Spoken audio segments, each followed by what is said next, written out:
ನಮಸ್ಕಾರ ವೀಕ್ಷಕರೇ, ಪಾಕಶಾಸ್ತ್ರ ಚಾನಲ್ಗೆ ಸ್ವಾಗತ. ಇವತ್ತು ನಾನು ಬೆಂಡೆಕಾಯಿ ಸಾಂಬಾರನ್ನು ತುಂಬ ಟೇಸ್ಟಿಯಾಗಿ ಸಿಂಪಲ್ಲಾಗಿ ಮಾಡಿ ತೋರಿಸ್ತಾ ಇದ್ದೆ. ಸುಮಾರು ವಿಧಾನದಲ್ಲಿ ಬೆಂಡೆಕಾಯಿ ಸಾಂಬಾರು ಮಾಡಿರ್ಬೋದು, ಒಮ್ಮೆ ಈ ವಿಧಾನದಲ್ಲಿ ಟ್ರೈ ಮಾಡಿ. ಮುದ್ದೆಗಂತೂ ಸೂಪರ್ ಕಾಂಬಿನೇಷನು, ಹಾಗೆ ಮನೆ ಮಂದಿಗೆಲ್ಲ ಇಷ್ಟ ಆಗುತ್ತೆ. ನಮ್ಮನೆಗಂತೂ ಬೆಂಡೆಕಾಯಿ ತೊಗೊಬಂದರೆ ಇದೇ ಥರ ಸಾಂಬಾರು ಮಾಡಿಕೊಡ್ಬೇಕಂತ ಹೇಳ್ತಾರೆ. ಹಾಗಾಗಿ ನಾನಿವತ್ತು ಅದೇ ಸಾಂಬಾರನ್ನು ನಿಮ್ಮ ಜೊತೆ ಶೇರ್ ಮಾಡ್ಕೊಳ್ತಾ ಇರೋದು. ಇಲ್ಲಿ ಒಂದು ಅರ್ಧ kg ಆಗೋಷ್ಟು ಬೆಂಡೆಕಾಯಿಯನ್ನು ಕಟ್ ಮಾಡಲಿಕ್ಕೆ ಮೊದಲೇ ನಾವು ಅದನ್ನು 2-3 ಸಲ ವಾಶ್ ಮಾಡ್ಕೊಳ್ಬೇಕು. ಆನಂತರ ಕಟ್ ಮಾಡಿದ ನಂತರ ವಾಶ್ ಮಾಡಿಕೊಂಡ್ರೆ ನೋಳೆ ಆಗುತ್ತೆ. ಹಾಗಾಗಿ ಕಟ್ ಮಾಡ್ಕಿದ್ರ ಮೊದಲೇ ಚೆನ್ನಾಗಿ ವಾಶ್ ಮಾಡಿಕೊಂಡು ಈ ರೀತಿ ಉದ್ದವಾಗಿ ಅದನ್ನು ಕಟ್ ಮಾಡ್ಕೊಂಡಿದ್ದೆ. ನೋಡಿ, ಈ ರೀತಿ ಕಟ್ ಮಾಡ್ಕೊಂಡಿದ್ದೆ. ಈಗ ಒಂದು ಬಾಣಲೆ ತೊಗೊಂಡು ಇದನ್ನು ಫ್ರೈ ಮಾಡ್ಕೊಳ್ಳೋಣ. ಒಂದು 2 ಸ್ಪೂನ್ ಎಣ್ಣೆ ಹಾಕಿ ಇದನ್ನು ಚೆನ್ನಾಗಿ ಫ್ರೈ ಮಾಡ್ಕೊಳ್ತೇನೆ. ಈಗ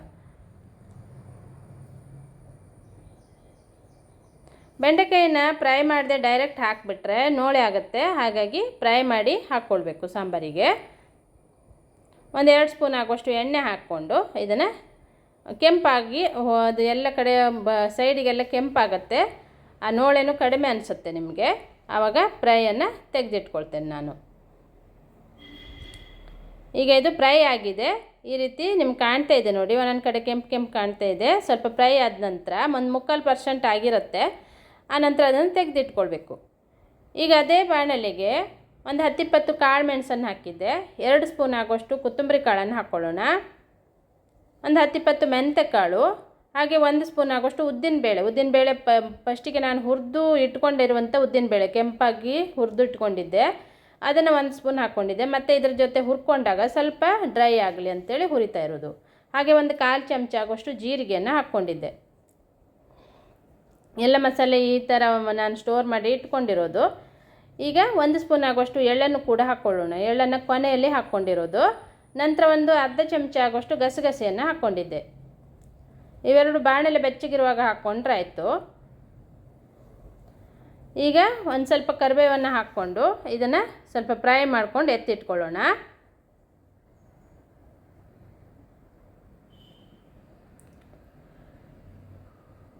ಈಗ ಮಸಾಲೆ ಐಟಮನ್ನು ಫ್ರೈ ಮಾಡ್ಕೊಂಡಿದ್ದಾಗಿದೆ. ಈಗ 1 ಟೊಮೆಟೊ, 1 ಈರುಳ್ಳಿ, ಒಂದು 4-5 ಎಸಳು ಬೆಳ್ಳುಳ್ಳಿಯನ್ನು ಈಗ ಫ್ರೈ ಮಾಡ್ಕೊಳ್ತೇನೆ ಅದ್ರ ಜೊತೆಗೆ ಹಾಕಿ.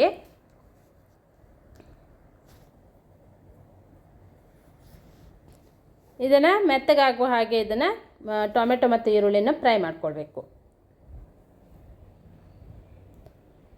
ಅದು ಫ್ರೈ ಆಗ್ತಾ ಇದ್ದಂಗೆ ನಾನಿಲ್ಲಿ 1 ತೆಂಗಿನಕಾಯಲ್ಲಿ ಅರ್ಧ ತೆಂಗಿನಕಾಯನ್ನು ಹಾಕಿದ್ದೆ. ಅಂದರೆ ಸಾಂಬಾರು ನಿಮ್ಮ ಪ್ರಮಾಣ ನೋಡ್ಕೊಂಡು ನೀವು ತೆಂಗಿನಕಾಯಿ ತುರಿಯನ್ನು ಹಾಕ್ಕೊಳ್ಬೋದು. ನಾನೊಂದು ಅರ್ಧ ತೆಂಗಿನಕಾಯಿ ತುರಿಯನ್ನು ಹಾಕಿದ್ದೆ ಇಲ್ಲಿ.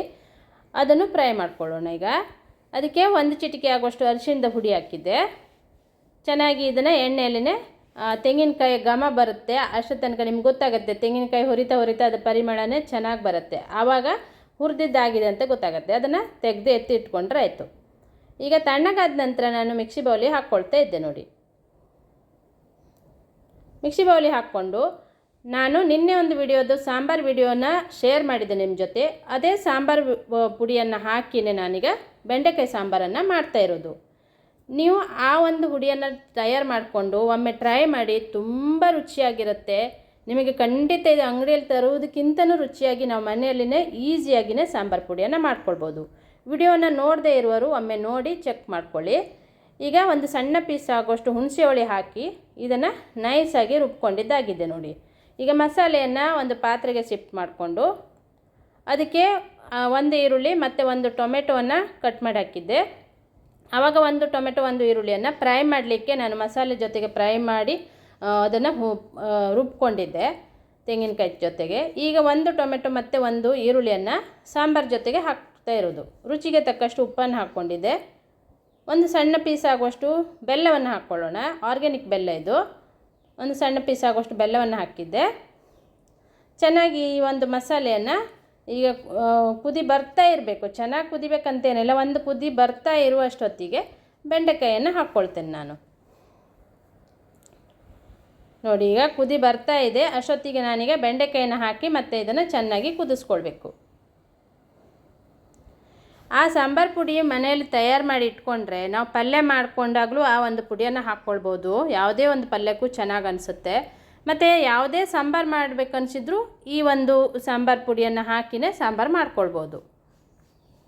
ಒಂದು ವೇಳೆ ಸಾಂಬಾರು ಪುಡಿ ಇಲ್ಲ ಅಂತಂದರೆ ಮೆಣಸಿನ್ಕಾಯನ್ನು ಸ್ವಲ್ಪ ಎಣ್ಣೆಯಲ್ಲಿ ಫ್ರೈ ಮಾಡಿ ಹಾಕ್ಕೊಳ್ಬೇಕಾಗತ್ತೆ.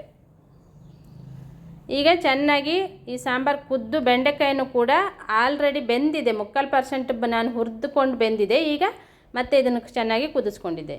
ಮೇಲ್ಗಡೆ ಒಂದು ಒಗ್ಗರಣೆಯನ್ನು ಹಾಕ್ಕೊಂಡು ಸ್ಟವನ್ನು ಆಫ್ ಮಾಡ್ಕೊಂಡಿದ್ದೆ. ನೋಡಿ ಎಷ್ಟು ಸಿಂಪಲ್ಲಾಗಿ ಟೇಸ್ಟಿಯಾಗಿರುವಂಥ ಬೆಂಡೆಕಾಯಿ ಸಾಂಬಾರು ರೆಡಿಯಾಗಿದೆ. ನೀವು ಒಮ್ಮೆ ಟ್ರೈ ಮಾಡಿ. ಇದೇ ಥರ ಹೊಸ ಹೊಸ ರೆಸಿಪಿಗಾಗಿ ನನ್ನ ಚಾನಲನ್ನು ಸಬ್ಸ್ಕ್ರೈಬ್ ಮಾಡ್ಕೊಳ್ಳಿ. ಪಕ್ಕದಲ್ಲೇ ಇರುವಂಥ ಬೆಲ್ ಬಟನನ್ನು ಕ್ಲಿಕ್ ಮಾಡಿದರೆ ನಾನು ಯಾವುದೇ ಒಂದು ರೆಸಿಪಿಯನ್ನು ಅಪ್ಲೋಡ್ ಮಾಡಿದಾಗ ಅದರ ನೋಟಿಫಿಕೇಷನ್ ಬರುತ್ತೆ.